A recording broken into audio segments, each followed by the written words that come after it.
ሰላም ውድ የብሮ አካዳሚ አማርኛ ቤተሰቦች እንዴት ናችሁ? እኔ ያለው እግዚአብሔር ተመሰገነ። እናንተ እንዴት ናችሁ? አለው ዛሬ አሪፍ እና ገራሚ የሆነ ቪዲዮ እንጅላችሁ መጣሁኝ። እንግዲህ አማርኛውን አናውቅም ካላችሁ በእንግሊዘኛው ማንበብ ትችላላችሁ።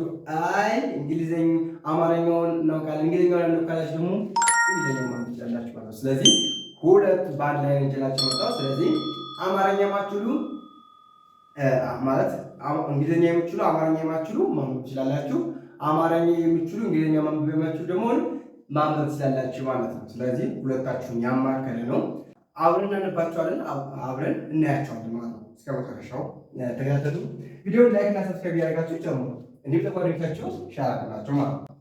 እሺ የመጀመሪያዋ ሀ ናት። ሀ ማለት ኤች ኤ ሁ ኤች ዩ ሂ ኤች አይ ሃ ኤች ኤ ሄ ኤች አይ ኢ ህ ኤች ኦ ኤች ኦ። ስለዚህ በቴክስት ናባቸው ሃ ሁ ሂ ሃ ሄ ህ ሆ ለደግሞ ለ ኤል ኢ ሉ ኤል ዩ ሊ ኤል አይ ላ ኤል ኤ ሌ ኤል አይ ኢ ል ኤል ሎ ኤል ኦ ለ ሉ ሊ ላ ሌ ል ሎ ሃ ኤች ኤ ሁ ኤች ዩ ሂ ኤች አይ ሃ ኤች ኤ ሄ ኤች አይ ኢ ህ ኤች ኦ ኤች ኦ ሃ ሁ ሂ ሃ ሄ ህ ሆ መ ኤም ኤም ኢ ሙ ኤም ዩ ሚ ኤም አይ ማ ኤም ኤ ሜ ኤም አይ ኢ ም ኤም ሞ ኤም ኦ መ ሙ ሚ ማ ሜ ም ሞ ሰ ኤስ ኢ ሱ ኤስ ዩ ሲ ኤስ አይ ሳ ኤስ ኤ ሴ ኤስ አይ ኢ ስ ኤስ ሶ ኤስ ኦ ሰ ሱ ሲ ሳ ሴ ስ ሶ። እንግዲህ እነዚህ ፊደሎች እንደምታዩዋቸው በጣም ቀላል ናቸው አይደለ? ለመያዝ ደግሞ በጣም የሚያቀላቸው ነገሩ ምንድነው? የመጀመሪያዎች እንደምታዩዋቸው ከሀዎች ኢን ነው እየጨመሩ ለሁለተኛ አይደል? አሁን ለአንደኛ አይደል ኢን እየጨመሩ ይሄዳሉ ማለት አያችሁ። ቅጥሏ ኢን እየጨመሩ ይሄዳሉ በእንግሊዝኛ። በአማርኛ ደግሞ ኖርማል ይወጣሉ። በአማርኛው እዚህ ጋር ሁለተኛው ላይ ይችን ቅጥል ሲጨምሩ ሁለተኛ አይደል ይሆናሉ። በእንግሊዝኛ ግን ምን የሚሆኑት ይውን ሲጨምሩ ነው ሁለተኛ የሚሆኑት ማለት ነው። ይውን እየጨመሩ ሲመጡ ሁለተኛ። በአማርኛ ደግሞ እዚህ ቅጥል እየጨመሩ ሲመጡ ማን ይሆናሉ ማለት ነው? ሁለተኛ አይደል ይሆናሉ ማለት ነው። ሉ ይሆናል። አሁን እዚህ ጋር አሁንም እዚህ ቅጥል እየጨመረ ቅጥል ሲጨምር ሁለተኛ ሁ ትሆናለች። በእንግሊዝኛ ደግሞ ይውን ሲጨምር ሁለተኛ ይሆናል ማለት ነው። ከዛ ሙ አሁንም ሙ በእንግሊዝኛ በአማርኛው ወገቡ ላይ በቃ ወገቡ ላይ እየጨመረ የሚሄድ ከሆነ የአማርኛው ፊደሎች ምን ይሆናሉ ማለት ነው? እንደ ሁለተኛ ልታይ ያለባችሁ ትላላችሁ። ይሄ የምነግራችሁ ለሁሉም ነው። ለ34 ፊደል በሙሉ ይሰራል። ሁሎችንም ብታዩዋቸው ሁሎችም እኩል ናቸው። ከሀ ጀምራችሁ እስከ ፐ ብታዩት ሁለተኛ ፊደሎችን ብታዩዋቸው ምንድን ናቸው? ወገባቸው ላይ ቅጥል እያደረጉ ነው የሚሉ ወይ ደግሞ አይደለም ማለት እያደረጉ ይሄዳሉ ማለት ነው። እንደምታዩት ማለት ነው። እንግሊዝኛስ በእንግሊዝኛ ደግሞ ከይውን እየጨመሩ ይሄዳሉ። ይውን እየጨመሩ ይሄዳሉ። ይውን እየጨመሩ ይሄዳሉ። ይሁን ሁለተኛ ያዛችኋ። አሁንም ሶስተኛ ጋር ስንገባ የአማርኛ ታች እግሩ ላይ እዚች ላይ ምታላለች ለዚህ ክትላቷ እች ላይ እየጨመረ ይሄዳል። አማርኛ ማለት ነው። ከእች ላይ ቅጥል እያደረገ ያም እንደምታዩት ይሄዳል። እንግሊዝ ደግሞ አይ የምትባለው ሌተር ነው የሚጨምረው። አይ አያችኋል። አይ የምትባለው ሌተር ምን እያደረገ ይሄዳል? እየጨመረ ይሄዳል ማለት ነው። አይ እየጨመረ ይሄዳል። ስለዚህ ለ34 ፊደል በሙሉ እንደዚህ ያዛችኋቸው 34 ፊደል የመጀመሪያው መያዝ የሚጠበቅባችሁ ከዛ በኋላ ያለውን በእነዚህ መያዝ ስላላችሁ ማለትም የመጀመሪያው ይህ ከሆነ የዚህ ወገብ እዚህ ጋር አለ። ስለዚህ ሙ ለመሆን እዚህ ጋር መደረግ አለበት ማለት ነው። አያችሁት? ይህችን ሀ ናት አይደል? ሁለተኛው ሁ ለመሆን እዚህ ጋር መደረግ አለባት። ሶስተኛ ለመሆን ደግሞ ታች እግሯ ጋር አያችሁት? እግሯ ላይ እግር ላይ መደረግ አለባት። ከዚህ ጋር እግራቸው ላይ እዚህ ላይ እግር ላይ መደረግ አለባት ማለት ነው። እንደዚህ የተደረገበት ሶስተኛ ፊደሎች ናቸው። በቃ የአማርኛ ሶስተኛ ፊደላቶች በምን ይታወቃሉ? በታች በእግራቸው። ሁለተኛዎች ደግሞ ወገባቸው ላይ ባለው ቅጥል ነው የሚታወቁ ማለት ነው። በእንግሊዝኛ ደግሞ ሁለተኛዎች በዩ ይታወቃሉ።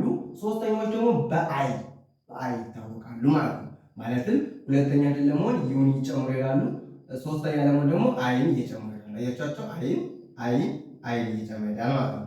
ዋና ድል እንዳለ ማለት ነው። የመሰረቱ ኤም ነው። በቃ ይሄ ነው የሚቀያየር እንጂ አይችን ማይቀየር ለ34 ድል በሙሉ ለሁሉም ትጨምራለች። አይ ለሶስተኛዎች ማለት ነው። እሺ ወደ አራተኛው ስንመጣ እንግሊዘኛው በጣም ቀላል ነው ማለት እንግሊዘኛው ኤ የምትባለው እየጨመረ የሚሄድ ታዲያ አማርኛው ግን ሁለት ነገሮችን ነው።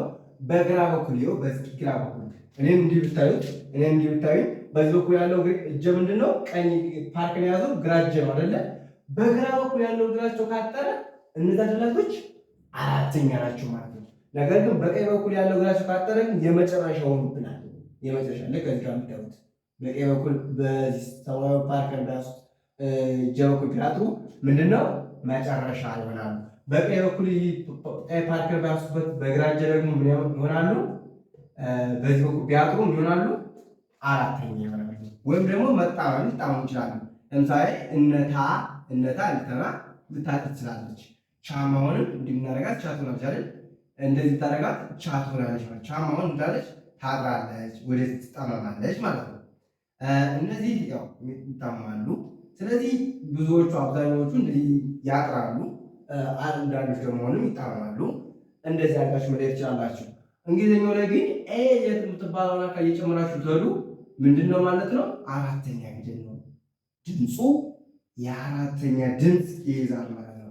ኦኬ ወደ አምስተኛው ስንሄድ ደግሞ አምስተኛ በአማርኛ እንዴት ነው? ምን አይነት ቅጥል እያደረጉ ያሉ አማርኛዎች ቀለበት እያደረጉ ነው። ይኸው እዚህ ጋር ምትላያቸዋል ቀለበት። አምስተኛ ደግሞ ቀለበት 34 ፊደል በሙሉ ሁሉም ፊደል ቀለበት አለው ታች ላይ በዚህ በኩል ምን አለው? ቀለበት እያደረገ ነው የሚወርድ ማለት ነው። ኦኬ ከዛ በእንግሊዝኛ ግን ሲሆን ምንድነው? በእንግሊዝኛ ሲሆን ግን አይ ኢ ወይ ደግሞ ኢን ሊጨምር ይችላል። ኢን ብቻ ሊጨምርም ይችላል። ኢን ብቻ ሊጨምር ይችላል። አይ ኢ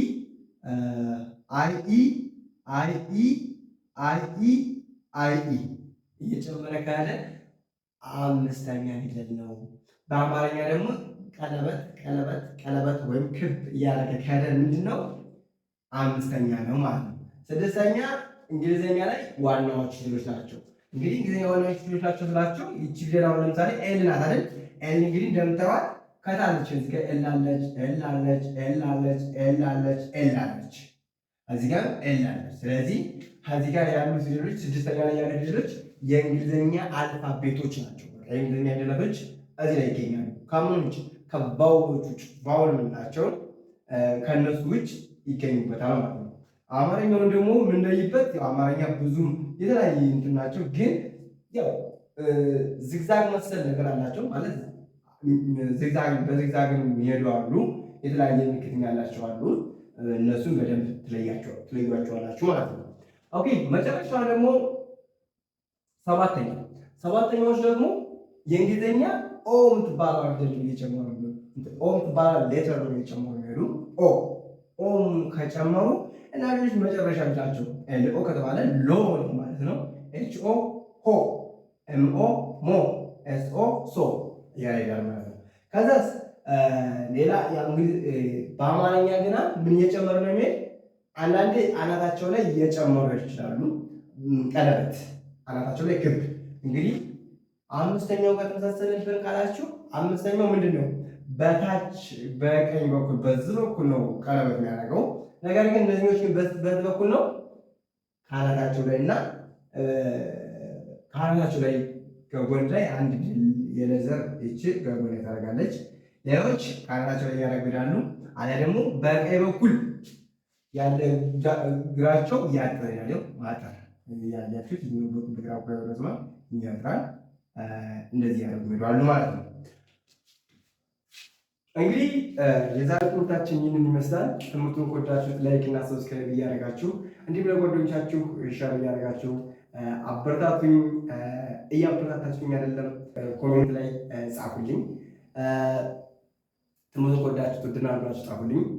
በግል መማር የሚፈልጉ ተማሪዎች ካላችሁ ታች ባለው ስልክ ቁጥር ማደወል ትችላላችሁ። በሳምንት 5 ቀን በቀን አንዳንድ ሰዓት ትምህርት ውስጥ እንገኛለን። ዋጋችን ተመጣጣኝ ነው። ምክንያቱም ያው ቻናላችን የተከፈተው እንደኛ መማር እድል ያላገኙ ተማሪዎች ካሉ ለነሱ ነው። በአንድ ቦታ በስራ ምክንያት በሆነ ምክንያት ብቻ በኤቭሪቲንግስ ብዙ ነገር ምክንያቶች ይኖራል። በእነዛ ምክንያቶች የትምህርት እድል ያላገኙ ተማሪዎች እነሱን ለማገዝ ጭምር ስለተከፈተ ማለት ነው። እናም በሳምንት 5 ቀን በቀን አንዳንድ ሰዓት የሰጠን ትምህርቱን እንገኛለን። ቴሌግራም ላይ ወይም ዋትስአፕ በቴሌግራም በዋትስአፕ ደግሞ መደወል ትችላላችሁ። እስኪ ሳስተካክላችሁኝ ከልብ አመሰግናለሁ። በያላችሁበት ሰላማችሁ ብዝት ይበልልኝ። እግዚአብሔር ከክፉ ነገር ይጠብቃችሁ። ሰላም ሁኑ። መልካም ትምህርት ነው። ቻው።